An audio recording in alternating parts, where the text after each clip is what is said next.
was the last time you checked your security settings on your Facebook account? Do you know what steps you should take to ensure that your account is secure? Well, Facebook invited Tom Costello to its headquarters to learn about something Facebook calls Hacktober. Every second of the day, round the clock, round the globe, Facebook is lit up. In Japan, 24 million users. In Germany, 27 million. In the UK, 36 million. And in the US, 193 million people. Keeping the world's social network humming, free of hackers and malware, demands some of the top engineers in the business. Melissa Louvain heads the team that builds Facebook security. Just one of these systems runs over 1 million times per second to detect and take down harmful content on Facebook before it even lands in people's Facebook news feeds. 1 million times a second? 1 million times a second.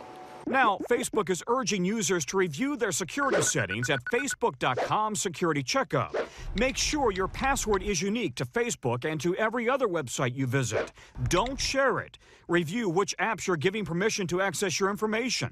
Set up email alerts so you're notified every time you or someone else logs onto your account. And verify how many of your devices are logged on to Facebook right now. Is it a bad idea to be logged on to Facebook with more than one devices? Should you only be logged on one at a time? What do you recommend?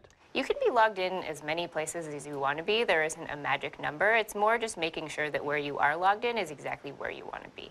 1.5 billion people worldwide use Facebook, 1.5 billion.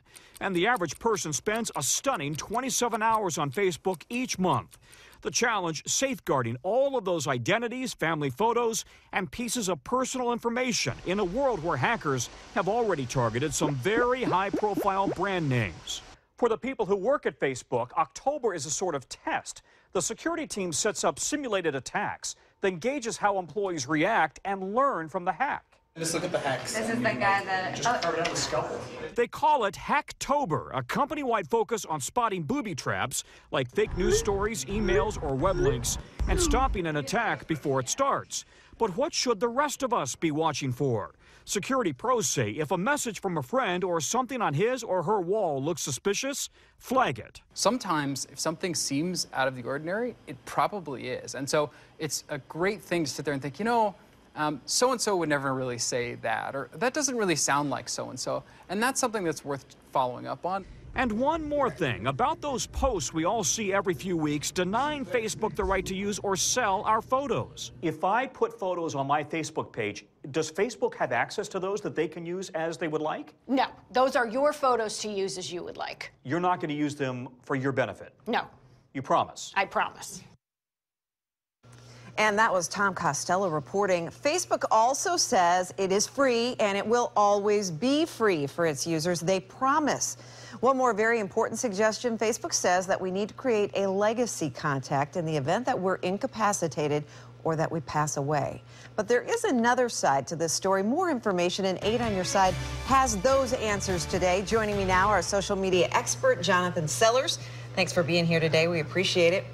You say that this whole security thing is a bit of a PR campaign on Facebook's part. Yeah, a little bit. I mean, basically, they do this all the time, around the clock, all year long. What they're doing with this Hacktober is they're actually testing their engineers' skills. So they're setting attacks on Facebook themselves to see how they're able to react to it and to help them prepare for bigger attacks in the future. And they just want people to know, because of all the security issues that are going around with all the other websites, they want people to know, hey, we have this huge team of people working on this to keep you safe. And we're glad about that. Yeah, right? absolutely, absolutely. Now, I was telling you, I just checked my security settings the other night, but I didn't know what people could see if they weren't my friends on my personal page. Right. So I had to find somebody in the newsroom that wasn't my friend and look at it through their eyes. But it's good to do that. How often do you suggest people check that? Yeah, I mean, at least check it every month or two. You know, if you feel like it's a bigger issue, you could check it as often as you want, but check it at least every once in a while, just to make sure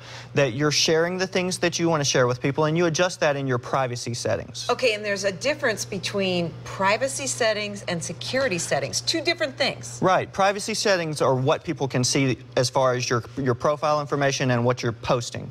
Your security settings are things like if you log in on your phone, in your computer at work, at your computer at home, or at a friend's house, you know, you can basically go in and manage that. And I know they mentioned that issue that you can manage where you're logged in, and you can actually remotely log in from log out, right? Or log out from your security settings in your Facebook Because account. let's say that you're logged in at a public library, you forget to log out, that puts you at risk. It really does. Unless they somehow log you out automatically, you just will stay logged in there. And so the next person who comes and clicks on Facebook will see your information. So that would be something that I would check more regularly. And you just go to your security settings in your account and you can see it. Great. Jonathan Sellers, always useful information. Thank you so much. Let's